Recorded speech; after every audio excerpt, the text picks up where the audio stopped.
రాష్ట్ర ఆర్థిక పరిస్థితిపై శ్వేతపత్రం విడుదల చేయాలని కేంద్ర మంత్రి కిషన్ రెడ్డి లేఖ రాయడంలో అర్థం లేదని పీసీసీ అధ్యక్షుడు మహేష్ కుమార్ గౌడ్ తప్పుబట్టారు.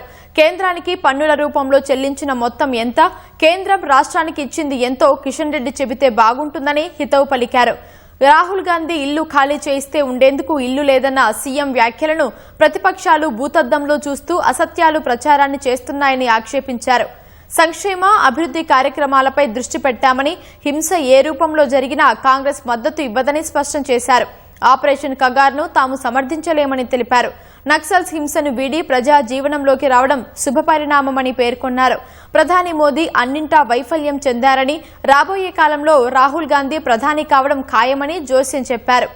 రాష్ట్రంలో ఖాళీగా ఉన్న 2 రాజ్యసభ సీట్ల విషయమై ఏఐసీసీకి నివేదిక ఇచ్చినట్లు మహేష్ గౌడ్ వెల్లడించారు. సామాజిక వర్గాల వారీగా 16 మంది పేర్ల జాబితా అధిష్టానానికి పంపామని అన్నారు.